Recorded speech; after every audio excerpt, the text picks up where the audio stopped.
அனைவருக்கும் வணக்கம். இன்றைக்கி நம்ம எபிசோடில் என்ன பார்க்க போகிறோம் அப்படின்னா பருப்பு அடை. இதில் 3 விதமான பருப்புகளை நம்ம சேர்த்து அரிசியை சேர்த்து அடை பண்ணுறோம். ரொம்ப குயிக்காக முடிஞ்சிடும். நம்ம வீட்டில் ஏதாவது திடீர்னு கெஸ்ட் வந்திருந்தால் கூட நம்ம உடனே அரைச்சி உடனே அடை சுட முடியும். கூடவே தேங்காய் சட்னி இருந்தால் ரொம்ப அருமையாக இருக்குது. இதனுடைய காம்பினேஷன் அருமையாக இருக்கும். இது ப்ரோட்டீன் பருப்பு சேர்க்கறதுனால ப்ரோட்டீனில் நமக்கு நல்ல ஹெல்த்து கொடுக்கும்.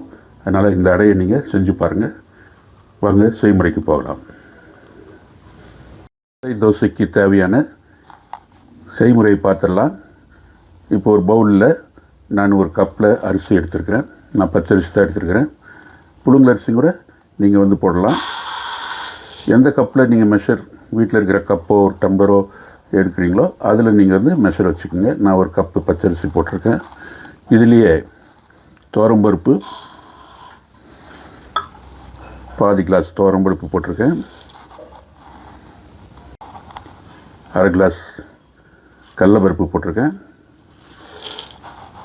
1/4 கிளாஸ் பாசிப்பருப்பு, பைத்தம்பருப்புன்னு சொல்லக்கூடிய 1/4 கிளாஸ் பைத்தம்பருப்பு சேர்த்துருக்கிறேன்.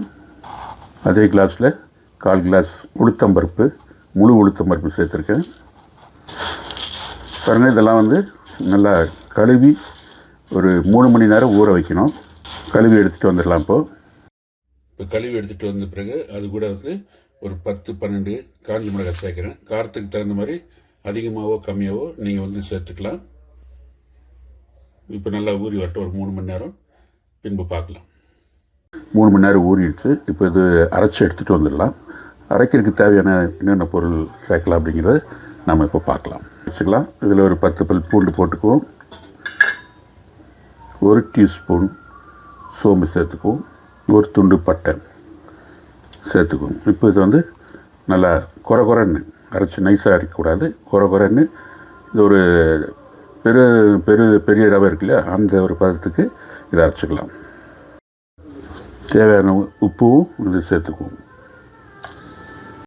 கோர்ஸ் அரைச்சிட்டு வந்தாச்சு. பாருங்கள், இந்த கன்சிஸ்டன்சியில் தான், இந்த பதத்தில் தான் இருக்கணும். இப்போ இதில் சேர்க்க வேண்டிய பொருள்கள்லாம் பார்க்கலாம். ஒரு பிஞ்சு பெருங்காயம், வெங்காயம் ஒரு 100 கிராம் பொடியாக கட் பண்ணி வச்சுருக்கிறேன். கோகனட் ஒரு 50 கிராம், கருவேப்பிலை 2 ஆறாக்கு நல்லா கட் பண்ணி இதில் போட்டு நல்லா கலந்துருங்க. நல்லா இது கூட கலந்துட்டு ஒரு 1/2 அன் ஹவர் விட்டுருங்க. நல்ல மாவெல்லாம் ஊறி கொஞ்சம் கெட்டியாகும். அப்போ ஊற்றுறதுக்கு முன்னாண்ட அந்த பதம் ரொம்ப கெட்டியாச்சுன்னா கொஞ்சம் தண்ணி ஊற்றி சரி பண்ணிவிட்டு அப்புறமா ஊற்றலாம். நாம் இப்போது இது ஊறுற வரைக்கும் இதுக்கு இணையாக தொட்டுக்கிறதுக்கு ஒரு அருமையான ஒரு தேங்காய் சட்னி அரைச்சிட்டு வந்துடலாம். அது என்னென்ன பொருட்கள் அப்படின்னு சொல்லிட்டு இப்போ நம்ம பார்க்கலாம். தேங்காய் சட்னி செய்கிறதுக்கு ஒரு 1/2 மூடி தேங்காய் எடுத்து வச்சுருக்கிறேன். ஒரு பச்சை மிளகாய் எடுத்து வச்சுருக்கேன். கூடவே 1 ஸ்பூன் பொட்டுக்கடலை இதில் சேர்த்துருக்கிறேன். கொஞ்சோண்டு உப்பு சேர்த்துட்டு அரைச்சி எடுத்துகிட்டு வந்துடலாம்.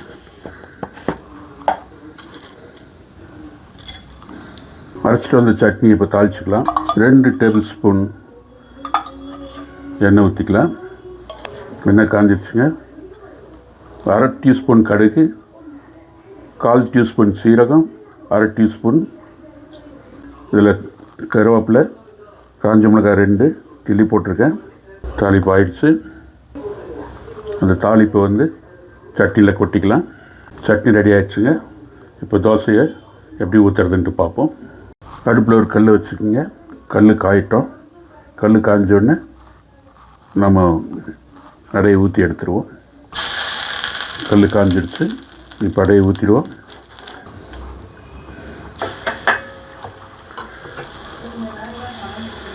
ஈவனாக அப்படி ஸ்ப்ரெட் பண்ணணும் ரவுண்டாக.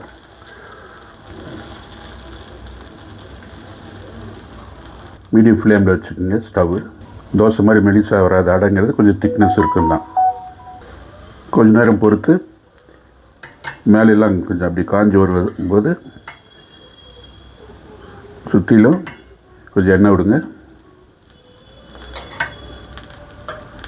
தோசை திருப்பியில் ஈவனாக அப்படி ஸ்ப்ரெட் பண்ணுங்கள். ஒரு பக்கம் வந்த உடனே அடுத்த பக்கம் திருப்பி போடுங்க. மேலே லைட்டாக எண்ணெய் ஊற்றி ஸ்ப்ரெட் பண்ணுங்கள். அடுத்த பக்கம் கொஞ்சம் வேகட்டும். அடுத்த பக்கமும் 2 பக்கமும் நல்லா வெந்துருச்சுங்க. நல்லா இப்படி மடித்து எடுத்துருங்க.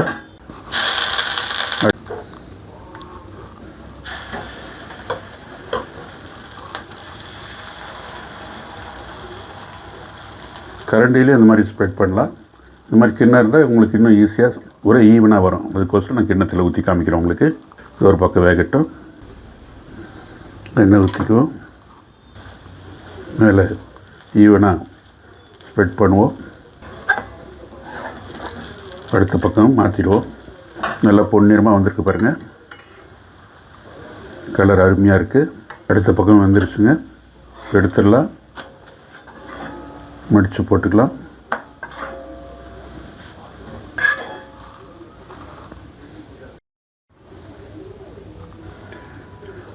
அருமையான பருப்பு அடை தேங்காய் சட்னி ரெடி ஆகிடுச்சுங்க.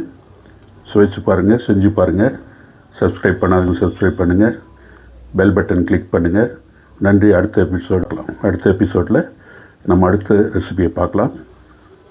கமெண்ட் பாக்ஸில் கமெண்ட் பண்ணுங்கள். நன்றி, வணக்கம்.